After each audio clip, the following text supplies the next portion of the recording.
आप मेरा पूज्य भेग भगवान के सभी संत महंत महामंडलेश्वर श्री महंत पंच परमेश्वर सभी से सादर विनम्र निवेदन है कि संप्रदाय की मान सम्मान के लिए आगे आएं और जो आपस की समस्याएं हैं उनका बैठ करके समाधान की दिशा में कार्य करें।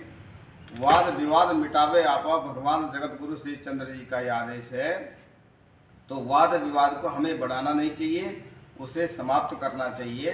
इसलिए संवाद का रास्ता चुने तो उससे हमारे समाज का उदासीन संप्रदाय का उत्थान होगा और हम अपनी ऊर्जा केवल इस प्रकार से एक दूसरे का मान मर्दन के लिए या राग द्वेष में लगा देंगे तो हम समाज का देश का हित नहीं कर सकते।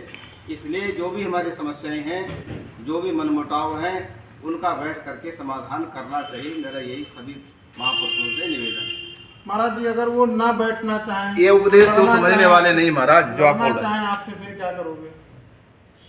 जी देखिए ऐसा है, क्योंकि पहले बहुत ऑर्डर हो चुके हैं। पहला प्रयास तो हमारा यही जो भी हमारे जगत गुरु भगवान श्री चंद्र जी का है, हम तो क्योंकि उनके परंपरा के हैं, उनके अनुयायी हैं, तो हम सबसे पहले उनके आदेशों को अपने जीवन में धारण करते हैं।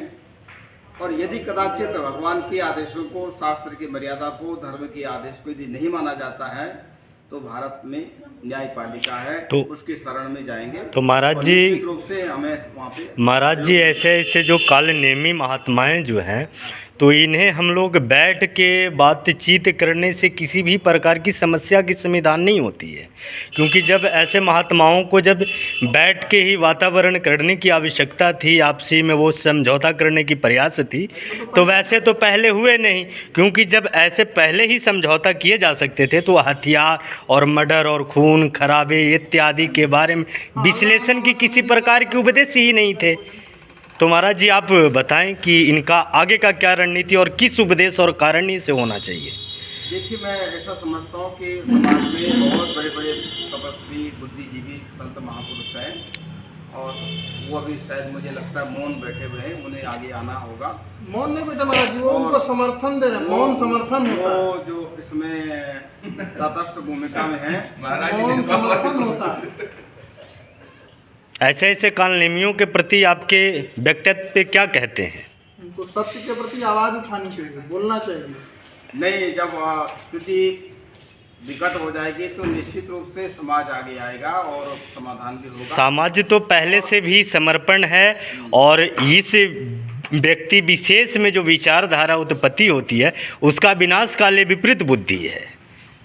नहीं, हम समझते हैं कि कलयुग में जो है संगठन और समाज का संगठित होना यही सबसे बड़ी ताकत होती है। इससे सत्ता भी परिवर्तन हो जाती है, देश आज़ाद हो जाता है। बहुत कुछ मतलब समाज का संगठित होना वो बहुत बुराइयों को समाप्त कर सकता है और परिवर्तन ला सकता है। ऐसा नहीं है और हम उसी दिशा में चल रहे हैं, समाज को संगठित कर रहे हैं, सबको एक मंच में लाने का प्रयास कर रहे हैं।